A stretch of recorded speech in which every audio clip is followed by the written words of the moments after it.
Welcome to the Modern Classrooms Project podcast. Each week, we bring you discussions with educators on how they use blended, self-paced, and mastery-based learning to better serve their students.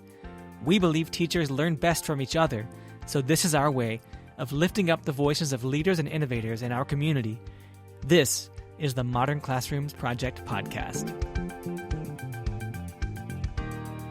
Hello and welcome to the Modern Classrooms Project podcast. My name is Tony Rose Deanna, they, them pronouns, a designated hype person here at MCP. And I am joined by two of my favorite district leaders from Chesapeake Public Schools in Virginia, Dr. Freddie Alarcon and Dr. Jataune Jones. Welcome, y'all. Hello. Good morning.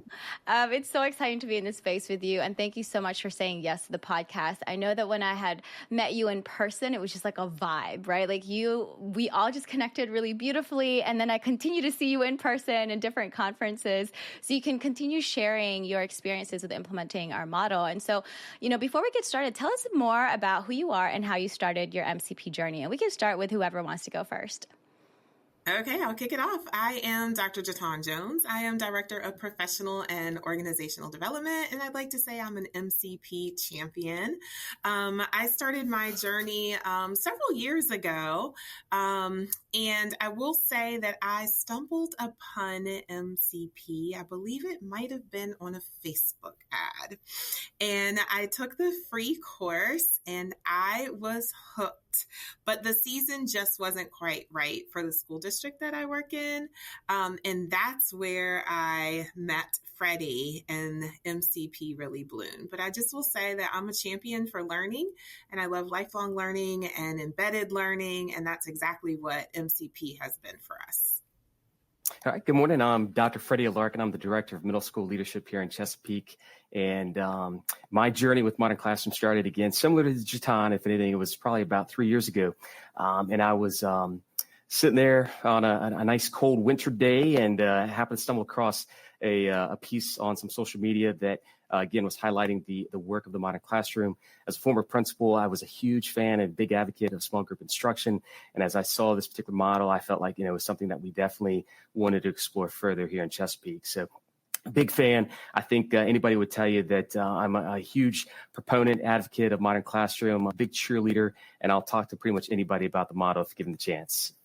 Yeah, and you two are such great advocates for this too, right? And you're able to really share the story of how you all started. And also just highlighting the fact that social media is pure magic, right? Like being able to see the things on social media and being like, oh, wow, that sounds really dope. And I want to actually bring that back into my school system. And y'all were able to do that. And so it's a great segue actually, because when you both came across it on social media and, Dr. Jones, you were saying like, oh, wait a minute, right? Like it's not the right time right now, not the right season. How did you all introduce the concept to your school? And then what were the initial challenges and resistance that you faced from all stakeholders? So we were pretty fortunate. Initially, we actually did not have a whole lot of resistance because the way we approached this was that we really wanted to start with those early adopters. So we reached out to 3 of our middle schools that at the time were simultaneously implementing a new block schedule. And as we were looking at the block schedule and trying to figure out just a new way to approach teaching and learning and just meeting the needs of our students, we recognized that this was a model that could definitely fit with that. So we reached out to those principals. We shared that with them initially. They were excited. They were on board. They then shared it with their staff just to get a sense of, who would like to join this journey with us. And I think because we approached it from that standpoint, we actually did not initially face a whole lot of resistance on that side. Yeah, I agree. It's been completely grassroots.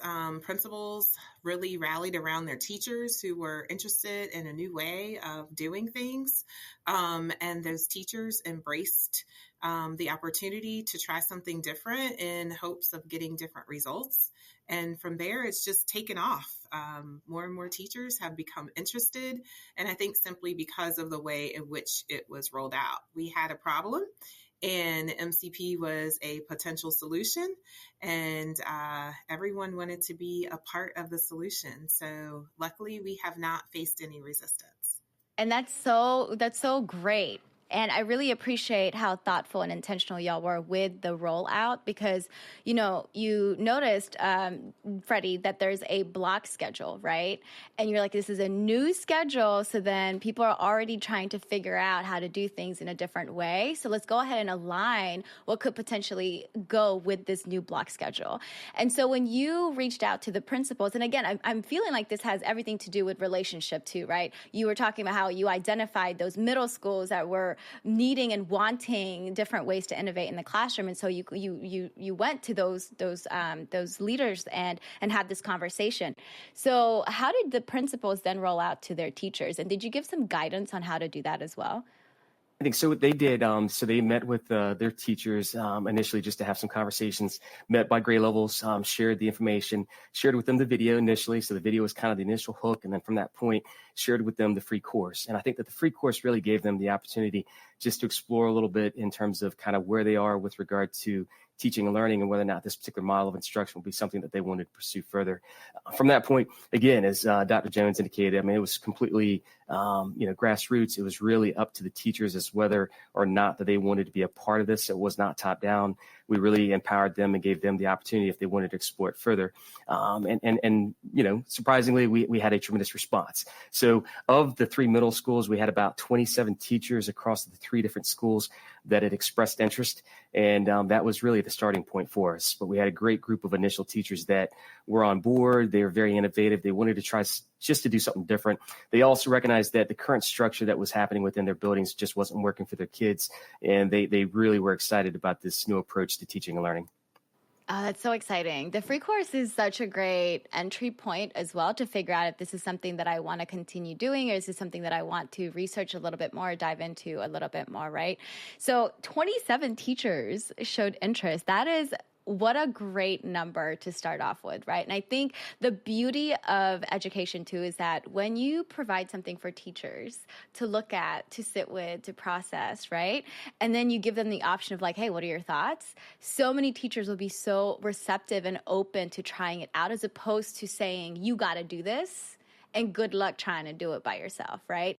And so now I know another thing too is that with Chesapeake, y'all are really good with your professional learning communities, right? You create different opportunities for teachers to collaborate and actually work together. And those are really, what's the word? Like it's a word that's being used a lot, collaboration. And so there's always that expectation to collaborate. But then you all really provide that time and opportunity and space for your team to collaborate. Tell us a little bit more about how that looks. Yeah, so I'll first just share that since principals found teachers on their team who really wanted to join this movement, those teachers were given the time and the space to just try it. So they didn't have to be 100% successful at all the things. They were able to learn through their successes and their failures. So through that, they really needed a community to support them because many educators just had not been given that space to just try something different. And it's okay if you're not 100% successful. So that space was created through our district-wide learning experiences.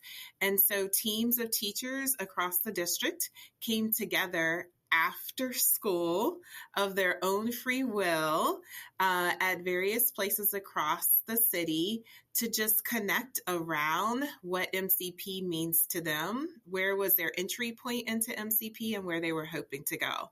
And everyone was at a different place in their journey, even though they all joined, at the same time when we first kicked off.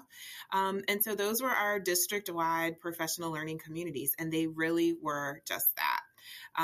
Initially, they were all formatted in a MCP type of structure. So teachers had never participated outside of MCP in professional learning in our district that was delivered in that way. And then they had opportunities to connect around topics of interest to them to really troubleshoot and problem solve how they were going to navigate their next steps. So those were like our gateway into our learning experiences, but we also embraced digital communities within our district. We offered group coaching. We offered one-on-one coaching. And so those were all of the things that really got us off the ground moving.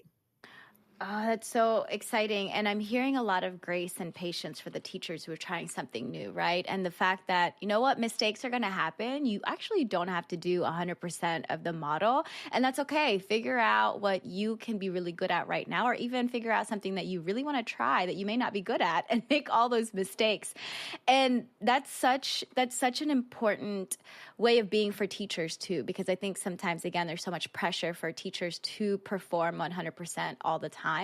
And so it's really nice to hear that there was a lot of grace and patience, and also like mistakes, we're going to learn from our mistakes. Jataune, we were talking about the different options that teachers had to collaborate and to engage. And, you were talking about how you kind of use the model as well to create the different ways that teachers can engage. And so I'm curious, did y'all have like self-pacing component as well of just like, hey, look through this on your own time, and then when we come together, we'll have conversations about it? Yes, we did have those options, but they primarily were when we were together. So, you know how you need those opportunities for teachers to kind of come in and get settled. We're a pretty large city, so teachers are coming from near and far to come to our sessions. So when they arrive, they can just jump right into those experiences, and then we're all ready to start when we're ready to start. So we're not kind of treading water as we're waiting for people to come in. And then we have something for them to actively engage in, just really to set the conditions for learning. And this also just made me think about there's no pre-work. Right? There's no pre-work. And that's exactly what we do for students as well. There's no homework. The homework is, if you didn't do the work that you're supposed to do, that is your homework. And as a teacher, the pre-work was really a pain in the butt. Like, I was like, I don't got time for that. Are you going to give me time for that? And so to hear you say no, like as they're walking in, they jump right into self-pacing so that it gives people the opportunity to walk in whenever they need to walk in because of traffic, because of schedules, because of whatever other responsibilities they have. So yes, that's so good. That's so good. And so in retrospect though, because y'all been doing this for a couple of years now, what would you do differently when just rolling out the model? The only thing that I could potentially think of doing differently is maybe leaning into student voice a little more to get their perspective on what their heart's desires were in teachers. Because as our research team has helped and as our principals have engaged with the students, hearing what the students' thoughts about this way in which teachers were delivering instruction was so mind-blowing and so inspiring for both the leaders and the teachers. I think that would have really ordered our teacher steps in terms of where to start, just with a lens on their students. But really, that's just something that would inspire and motivate us to know that we're on the right path. But I don't have a lot of, I wish we did this different. We just have such powerful structures in place. We engage in learning walks. So our teachers and administrators get to travel from school to school to see their peers engaging in practices and see our leaders leading the work. And we just have so many structures where people can engage at different entry points. And we monitor and adjust as we go along. So we're not committed to it has to be done this way. And I think that's one of the things too that's so eye-opening for our teachers and our leaders when they see it in action. Sometimes you doubt yourself. You have that imposter syndrome. Am I doing it right? And then you go into other classrooms and you're like, oh my gosh, they're all doing it differently, but it's all amazing. It's all working. So I personally can't think of anything that I would suggest doing differently because I feel like it's all professional learning, and professional learning is a journey. You never arrive. You just refine and polish and continue what's working and modify what might need to be tweaked. And that's such a good point with the student voices too. So listeners, if y'all are thinking about rolling out to, with your district, keeping in mind all the strategies that Freddie and Jataune have already named, and then also keeping in mind the student voices. Another thing too that I really want to point out is the learning walks. They are probably the most impactful professional development to be able to see each other, to be able to experience our colleagues and see the magic that is happening, right? And then it's also a great way to capture ideas and maybe even some, questions that we may have that we didn't know that we had. So I love that y'all are prioritizing learning walks, because I know sometimes, there are districts and there are schools that say, like, we don't have time, we don't have capacity, we don't have energy, we don't have coverage to do learning walks. And I always say, figure it out, y'all, because learning walks are so important. I know those challenges are there and I'm not invalidating them. And also learning walks are really important.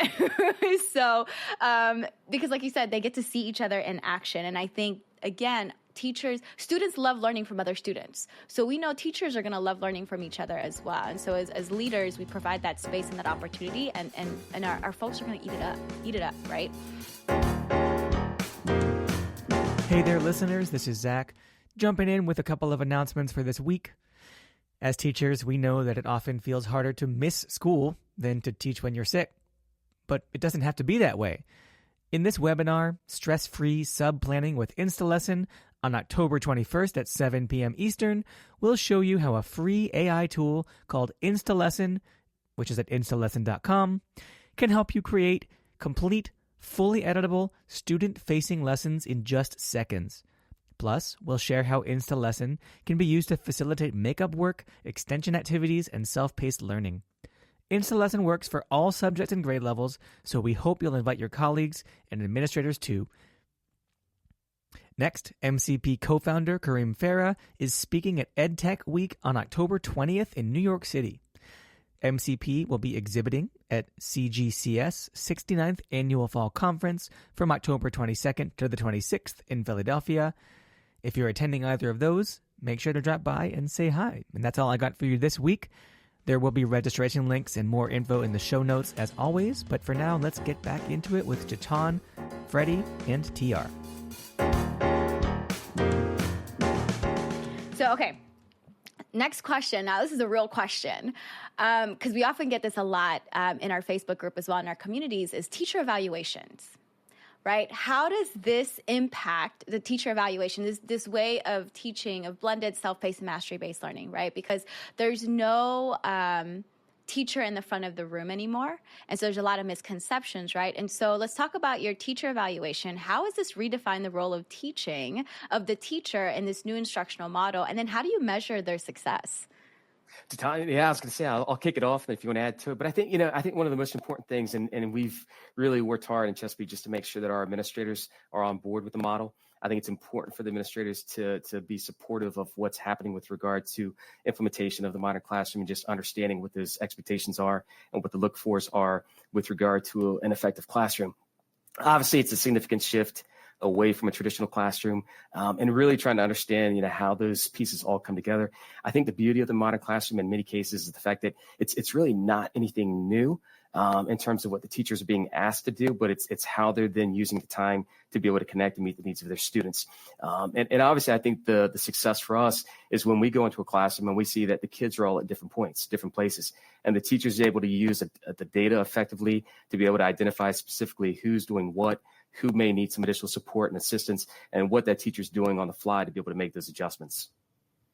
And I'll just add, our support is more from a coaching lens. So we don't really live in the space of teacher evaluation, but from our evaluation instrument, the components that are embedded into that instrument, our teachers have not had any trouble meeting with success in those areas because of exactly what Freddie described. It's just that they are delivering instruction in a very different way. And if nothing else, I would say that both our teachers and our leaders are better able to determine the impact of the instructional delivery because they can all see right away where all of the students are on their learning journey, which is truly the measure of effective teaching. It's the data piece And that I think is so important because a lot of the times, I know when I came into teaching, I had no idea how to use data. That was something that I was not taught. It was just more so, okay, test scores and that's it. Figure out how you're going to do it. But in this case, with Modern Classroom, there's so much data as far as the mastery check. So it's like an everyday thing, the conversations that you're having. And I love that you said, Freddie, too, that there's admin has to be supportive. They have to know what this is so that they don't go into a classroom and ask all of the questions that could inherently be negative questions, because there are negative questions, and then, kind of deflate that teacher's spirit of like wanting to try something new. And so I love this concept of like admin being supportive and also providing spaces for admin to ask those questions if need be, so that they have a better understanding of what it is. And I also love that y'all both pointed out that it's really nothing new.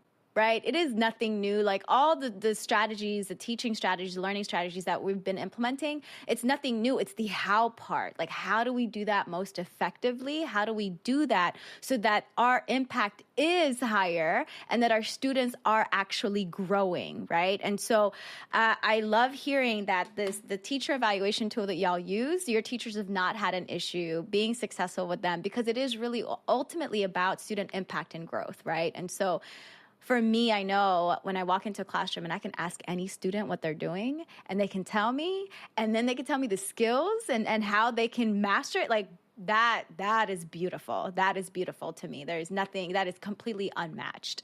And so now, thank you for talking through the whole coaching lens as well as the teacher evaluation part and the admin support. Now I'm curious about curriculum and the technology infrastructure. What adjustments did you have to make to those to support this model? So I would say from my lens, we didn't have to make any adjustments. The curriculum is the curriculum. It remained untouched.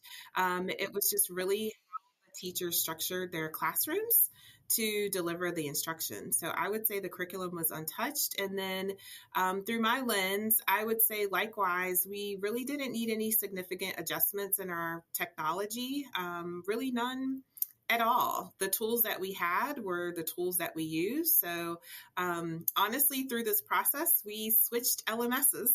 And so we just navigated from one to the other seamlessly. That worked out beautifully. And you can do this without really any need for major purchases in technology. Our students utilize Chromebooks. And so Chromebooks it is. We really didn't need anything. We were using paper trackers for mastery to, look at progress towards mastery or completion of assignments. And some teachers use digital tools like Google Sheets, or some use Google Docs, and then other use third-party apps and programs. But really, what you already have in your school district can work. There's not anything that you need to purchase to implement in your classroom.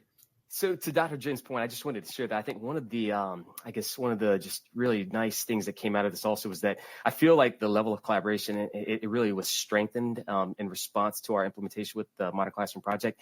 We're very fortunate here in Chesapeake. We've got a very robust curriculum that's in place. Our teachers are fortunate that they're able to go through and, unpack and be able to pull resources. But I think the conversations that they were having during that collaboration and their PLCs, really unpacking standards, really trying to think about what is it that we really want our students to know, understand, be able to do as a result of this identified lesson, was really strengthened. And regardless of whether or not the teachers are doing Modern Classroom or not, the level of collaboration that took place within those PLCs and still take place is probably the best that it's ever been. I agree with that. And I love just how MCP encourages you to have a deeper understanding of the curriculum. And so when you have to design your videos and narrow it down to the smallest concepts so you can truly measure whether or not a student understands what they're learning, it does encourage teachers to become more connected with the curriculum. And so that's been a win for our district. Yeah, it's great alignment.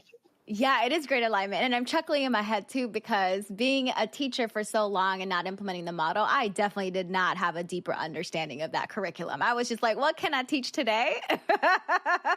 But then MCP happened and it was like, oh, wait, I have to create self-pacing. So I have to know the must-do objectives and then the timeline and how many lessons I need to have and what skills are actually important versus the ones that create, a little bit more, not a distraction, but just, sometimes curriculums have like a whole bunch of standards that we're like, whoa, we can't cover all of that at once. So we got to figure out prioritizing it. And so I love that you pointed that out because I wasn't a horrible teacher, but I definitely was not data informed and like looking deep into the curriculum. And I think I also just I want to highlight too the fact that you both said there weren't major changes. And I think a lot of the times, like our listeners, y'all can breathe. Like, yeah, this is a quote unquote new way of like teaching and learning. At the same time, though, you're still utilizing all of the strengths and skill sets that you have, and you're utilizing the resources that you already have. So you're not starting from, a blank page. You're building on what you already have created, what you're already using. And so breathe a little bit when you're like, oh my gosh, there's so much to change. It's actually not. It's just really aligning it and marrying it together so that it all makes sense and that there's so much more intentionality. Less is more is what I always say. And so thank you for that reminder too, that there's really not a lot of adjustments that need to happen, and then utilizing the resources that you already have. So Freddie, you had put the impact report of Chesapeake. And so let's talk about that because I was reading through it, and mind you, I should have been looking at this as well prior, but it's so dope to see the impact. And so what do you want to highlight and celebrate? Because it's 5 pages of good stuff, and we're also going to put this in the show notes. So listeners, no worries. You can just click on it and see what we're talking about.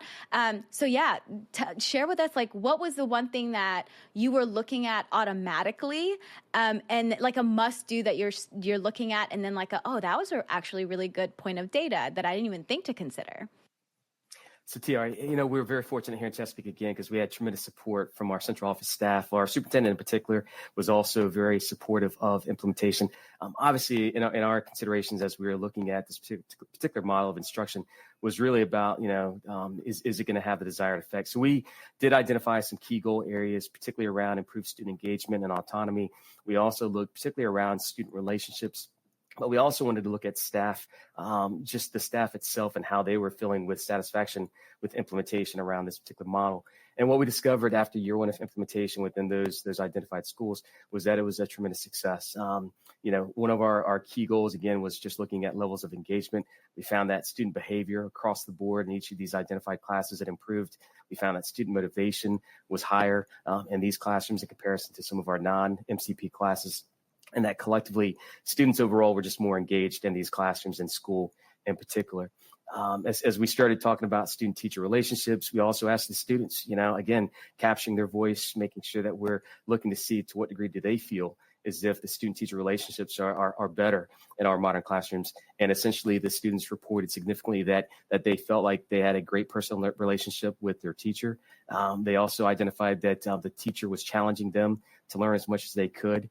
In addition to the fact that they just felt as if their teachers cared about them as individuals, which, again, is an important part for us just to make sure that that's being supported and provided within our classrooms.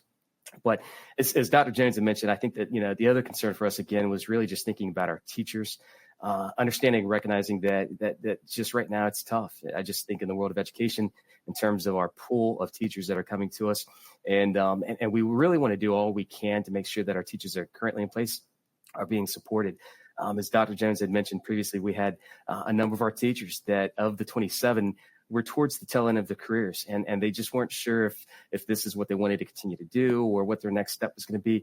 But as they were introduced to the modern classroom and as they were intrigued by what this could potentially do, what we found was that it's had significant effects on just the way that they were feeling about the profession in general and overall teacher satisfaction. We had questions asking them overall, do you enjoy teaching more? And significantly, again, in our modern classrooms, we saw that our teachers in those MCP settings were enjoying just the classroom setting much more than our non-MCP classes. They thought that it was much more sustainable. They felt as if it's something that I could do. In fact, we had a few teachers that were at the tail end, like I said, that were getting ready to retire. and they at point had changed their thoughts and ideas about potential retirement, put that on hold. Obviously, there's also questions about, well, how did the kids do, right? They want to know, to what degree are the kids performing? Are they being successful? And we also looked at the end of year SOL performance assessments, and we saw significant gains in each of those areas as well.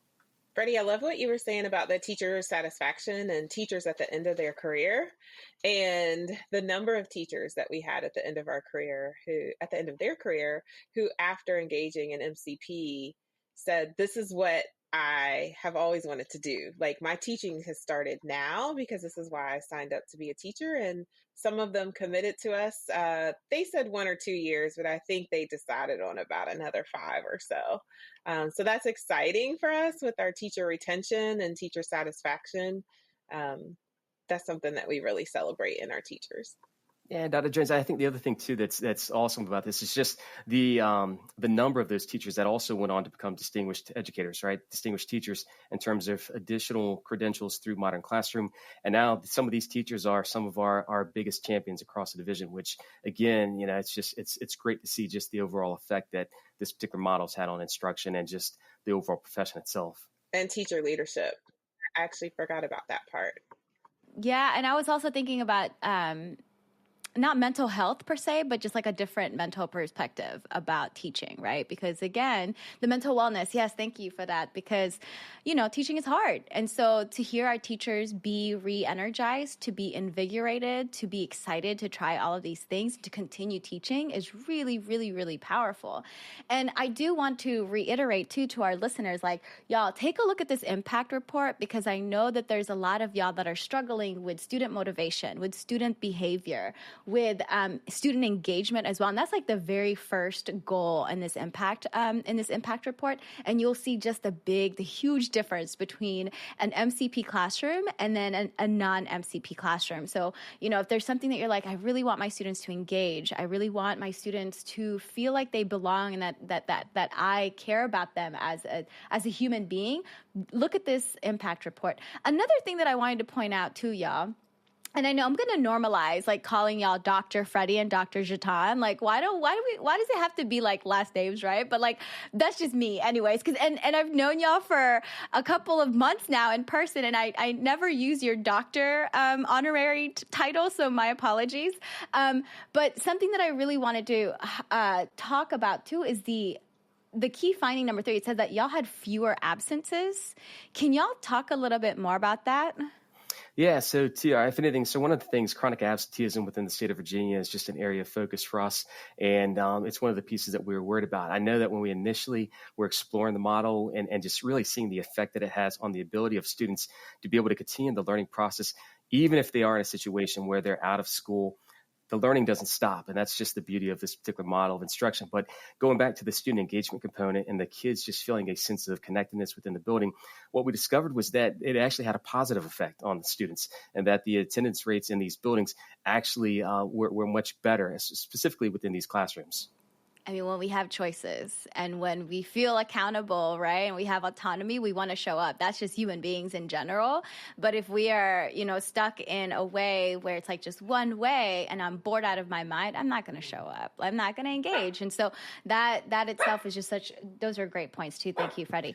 Tiara, and just to add to that, I mean, when you engage and empower the students, I think one of the great things, again, is just that the kids, for the most part, they enjoy these classrooms. They enjoy these class settings. In fact, so much that they've become big champions within their own buildings. And if there are teachers that are not necessarily using this particular model of instruction, we've had students that are now going to the principals and to the assistant principals and saying, hey, listen, we'd really like to talk about, what plans are for next year with regard to implementation of Modern Classroom. The kids love it. And they truly do love the autonomy, the agency, the voice choice as part of this learning process.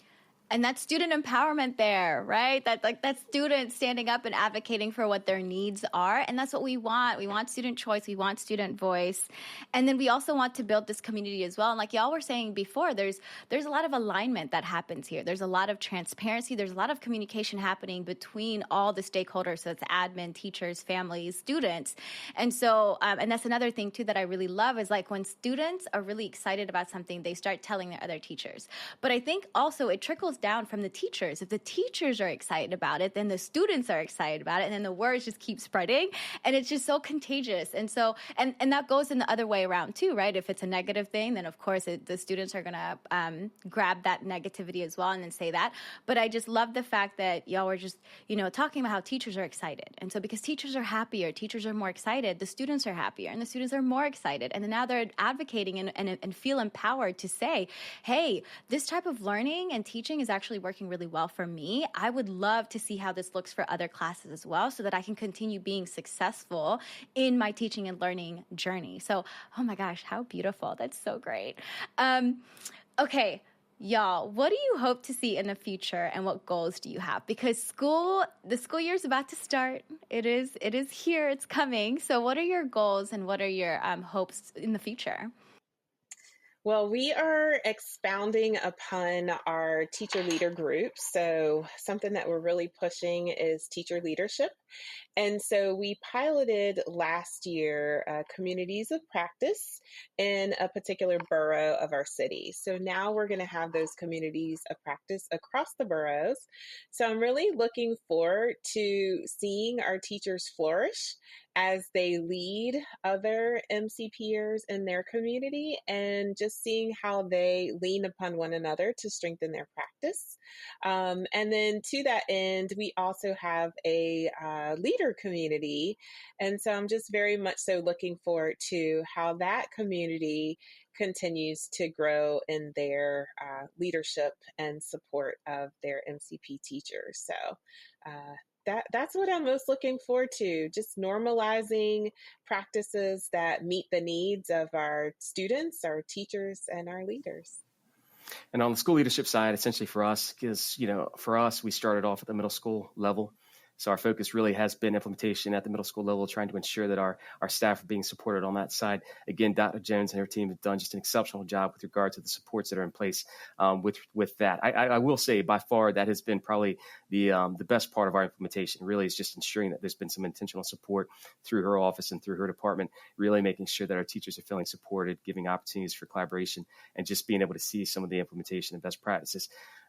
The question then becomes, so where do we go from here? And I think for us right now, obviously we've got a really strong group of teachers at the middle school level that are implementing with high fidelity. And the question then becomes where next, right? So for us, it really is about moving off to the high school side of things, really ensuring that we're providing these students that have now experienced this type of instruction at the middle school level, have the opportunity to be able to engage in this kind of learning at the high school side.